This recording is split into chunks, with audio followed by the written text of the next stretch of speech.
This is the brand new Sony a7C Mark II. It's a 33 megapixel full frame mirrorless camera that produces both killer photos and videos. It's like a mini a7 IV, but with some features that make it actually better than the a7 IV. All while being extremely compact, making it both a great travel-friendly camera and maybe a professional workhorse.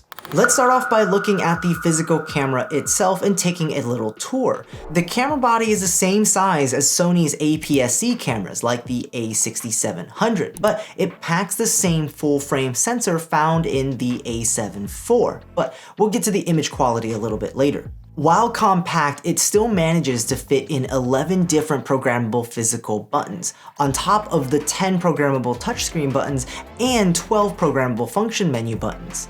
It features an updated exposure mode dial with 3 memory recall profiles and a shooting mode switcher to switch between photos, videos, and SNQ modes.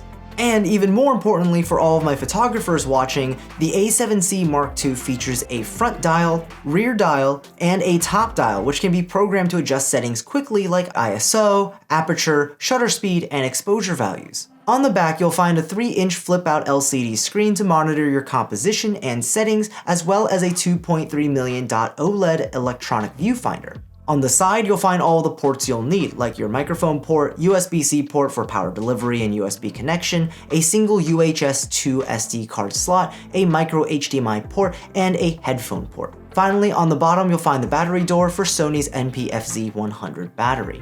Overall, the a7C II's design makes it minimal and compact, making it extremely versatile and travel-friendly, while still cramming in almost all of the physical features to make it a camera ready for professional work. The grip is comfortable and the camera feels great in the hands, and the only note here is that I hope Sony adds the ability to use replaceable eye cups like on their full-size mirrorless cameras so I can get a better seal around my eye when I'm shooting to block out any ambient light, letting me focus on my image and my composition. But other than that, this camera is really well thought out.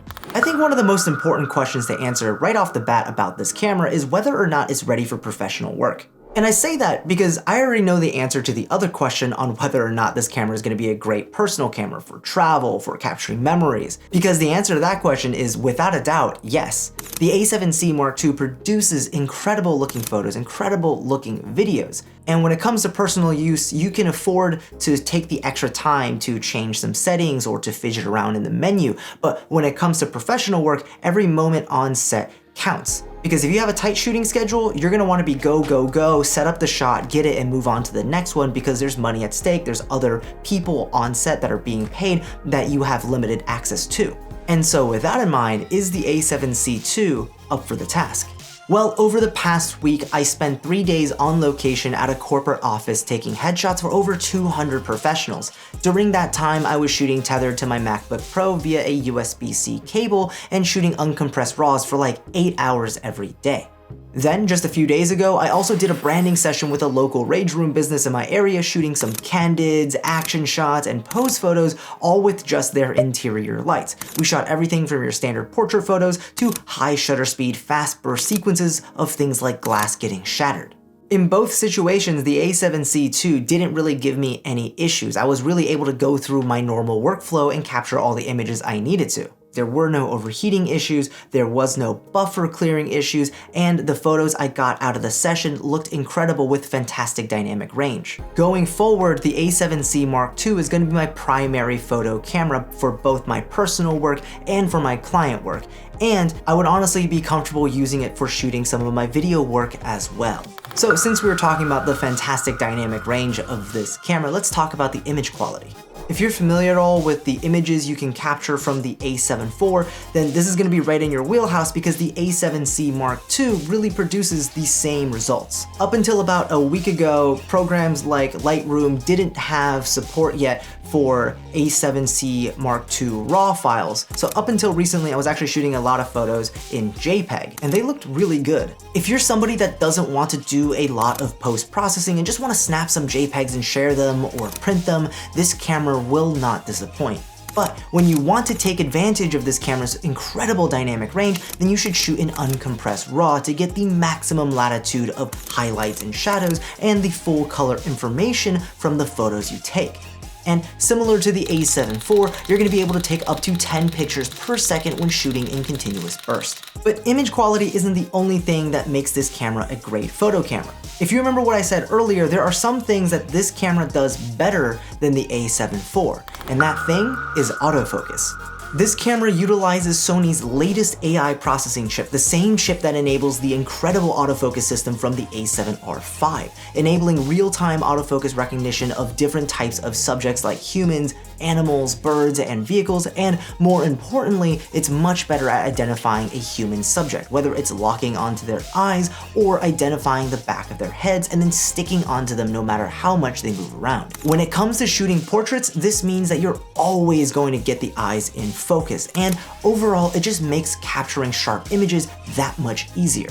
On top of that, this autofocus performance translates into videos as well. So whether you're behind the camera tracking a subject, or if you're filming yourself like I'm doing right now in front of the camera, the autofocus is gonna stay locked on.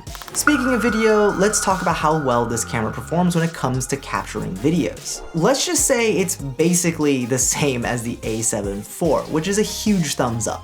The A7C II can shoot incredible looking 4K video in 4:2 10-bit color, allowing you to take full advantage of shooting in S-Log3 and giving you up to 14 stops of dynamic range, letting you easily color match anything shot with the A7C Mark II to cameras like the A7S III or ZV-E1.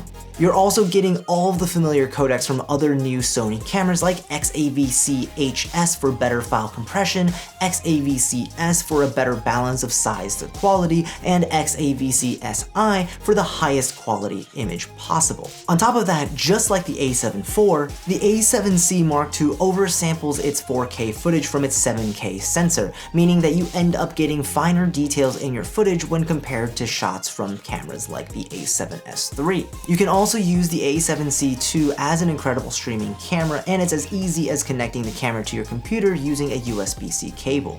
I haven't had any issues with overheating with the A7C Mark II so far at all, whether that's me shooting outside in warmer environments for several hours or hooking up my A7C II as a streaming camera, as a webcam, and just letting it run for hours on end.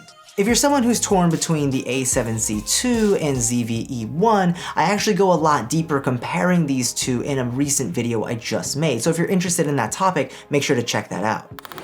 Alright, so let's talk about price and my final thoughts. The Sony a7C II comes in at almost $2,200, which is a bit pricey at first glance, especially considering the Sony a7 IV is priced at $2,500, making it only a $300 difference between the two cameras. But like we said, the a7 IV isn't necessarily just a better camera. Aside from the ergonomics, a better viewfinder, and the inclusion of a focus joystick, the a7C II can produce the exact same photos and videos as the a7 IV.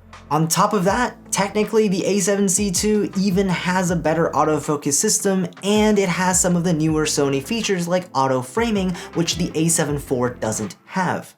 So the real question is, who should buy this camera? I'd say anyone who wants a top-of-the-line Sony full-frame camera that has the best-in-class autofocus, captures high dynamic range RAW photos, shoots incredible oversampled 4K 422 10-bit videos, and is packed with a ton of features, all in an extremely compact camera body.